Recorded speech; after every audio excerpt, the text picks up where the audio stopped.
Number 55 is a quick game called Courtesans. You will hear me talk about it if you watch my review of Soda Jerk, the new game by All Play and Chris Yee.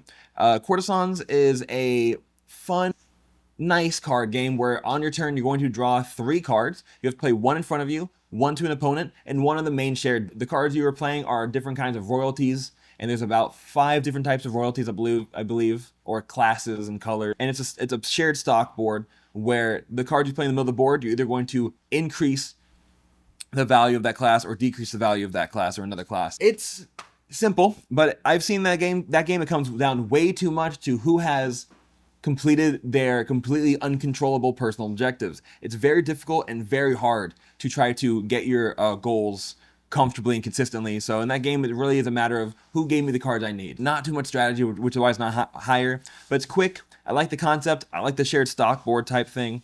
And I love the art. So Courtesans is a 55 for me. Number 54 is Deep Dive. I do love Deep Dive. Deep Dive is one of the best pusher luck games I've played, or at least for newcomers in the hobby.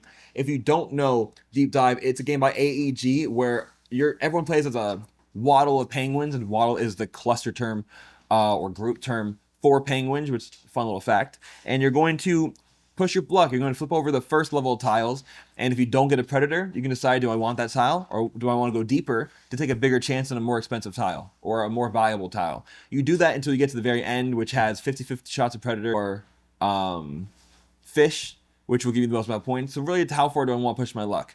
Now, it does get to a point where you can get eaten by a shark like 10 times in a row, very annoying, and there's no way you're going to win the game. But overall, it's a good little push your luck game. I would be happy if I designed it, which is what makes me say it is a good game. But it is not, again, you can't really control too much in that game, which is why it's only at a 55 for me. Or sorry, 54 for me. Oopsies. 53 is 5 Minute Marvel. If you don't know 5 Minute Marvel, but you do know 5 Minute Dungeon, think that, but they fixed a lot of issues. In 5 Minute Marvel, you each play as a hero from the Marvel series, mainly one of the mainline Avengers, and you're going against various villains in a real-time, simultaneous manner, where you have, I think, 5 minutes exactly to go through your enemy deck. And the game takes overall about 35-40 minutes. It's pretty deceptive, but you can do a simple mission in about 7 or 8 minutes. It says 5 Minute Marvel because you have 5 minutes to beat each level.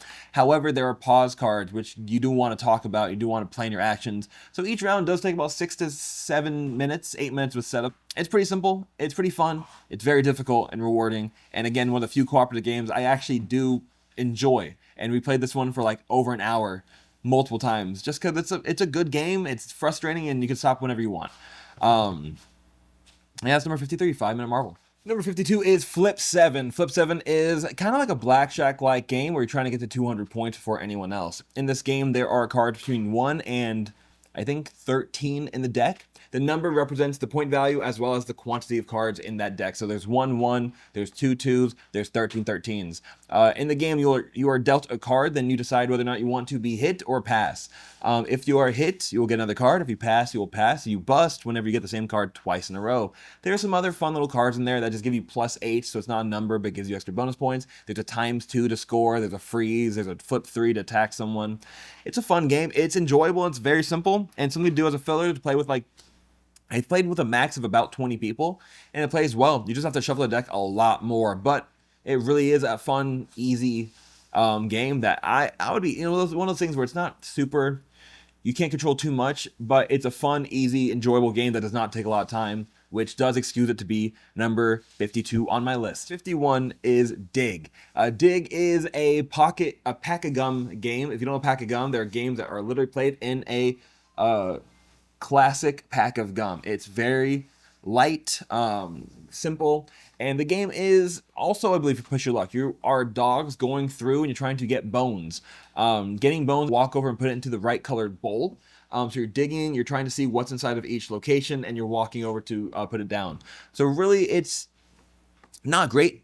It is not awful, and it doesn't take much time, and it's enjoyable with 2 to 3 players.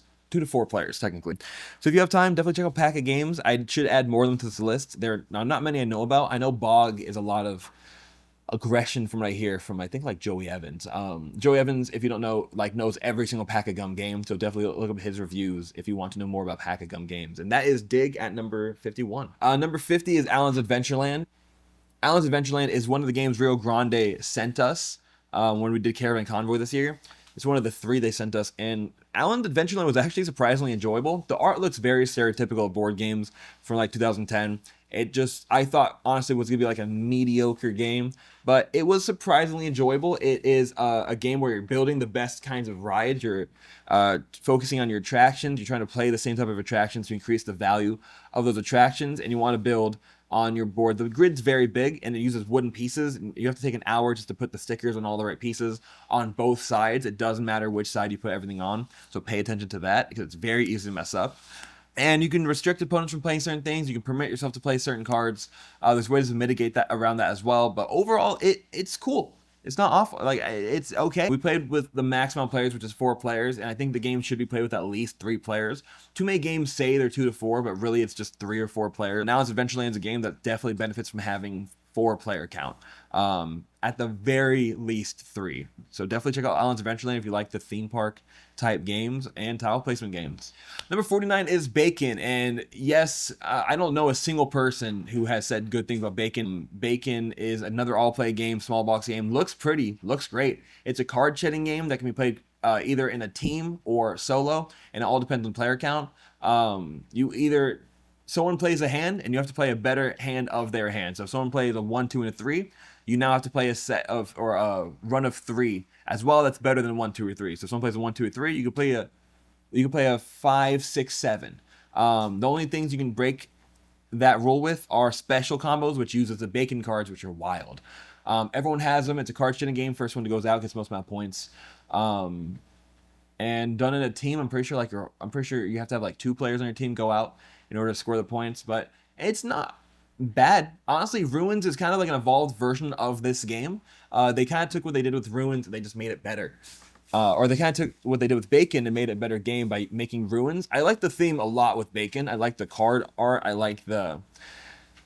just like a lot of things about Bacon, but it is not the most pristine version of that game, which Ruins is just a better version of Bacon. And everyone loves Ruins, which is ironic enough. Fixing a couple things. And Ruins, for the record, is another all-play game, so they just learn from their mistakes. Number 48 is Cosmoctopus. If you don't know Cosmoctopus, it was a game very popular in 2023. It debuted, I think, at Gen Con, but it had a big presence at Gen Con. I don't remember who published the game. It was either Very Special or Lucky Duck, and I'm pretty sure it was Lucky Duck. Cosmoctopus is a game where you are utilizing a main worker to go to different cards to utilize the card's ability, and it's resource management. You're getting resource cards to play other different cards. Whoever gets, I think, 6 tentacles first wins. It's definitely whoever has the most tentacles wins the game. And, it's pretty interesting. I think the designer says he designed it based on a dream he had. It has a cool story behind it. And honestly, people really like the game. I wasn't one of them necessarily, but I do like the game more than other games on this list. And I'd play it again. So, which is always a good thing to say. So, number 47 is Donut Shop. It is a game I did enjoy by 25th Century Games. Donut Shop is a big box. I think it's a little unnecessarily big, but it has an interesting theme where you are trying to be, you're all working at a donut shop, I believe, and you're all packaging donuts to be like the best employee. And this is like an OG donut shop because each donut's only worth a couple cents. So in this game, there's a shared space, and based on the box or based on the tiles you play, you're going to put donuts next to each other. If you put donuts next to the same type of donut, you get extra bonus points, and then you're able to box donuts. When you box a donut, you have to box it based on certain recipes, which are the orders of donuts. There are different shapes of boxes, so you want to use the biggest ones if you can, because there's very few of them. The smaller boxes might go faster, so it's definitely, depending on what your strategy is, whoever has the most amount of coins at the end of the game wins. And I enjoyed this one. I wish I played it more. I wish I still had it. We had to sell it because it just wasn't being played by the community after the first, I think, 8 months. But it's a good game. It is enjoyable. And if you like the theme of like working in a store, if you like looking at donuts, this is literally just a complete donut-based game. And that is Donut Shop, number 47. All right, now we're on number 46. This is FinSpan. FinSpan, if you don't know, is the newest game in the Span trilogy by Stonemaier Games, starting with Wingspan, going to Wormspan, then ending with FinSpan. They might do more. I don't think they have any plans of doing an extra one. FinSpan was the most beginner-friendly intro level of all the spans for people to get used to the system.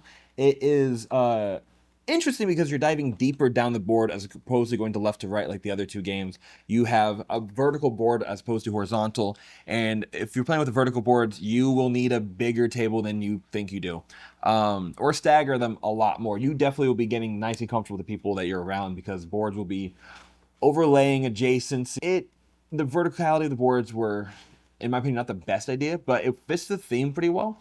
And the game's very lightweight. To where the fact, like, if you love Wingspan, some people were scared they might love Finspan more. No, you won't, because the game's gonna be too simple for you. If you love Wormspan, then again, this game's gonna be super simple. Play it to say you played it, but there's absolutely no need. I got it because everyone was hyped about it, but really, it was just a lighter version of the games you already know and love. But it is good game design because it's just a more simple version of these other games. That is Finspan number 46.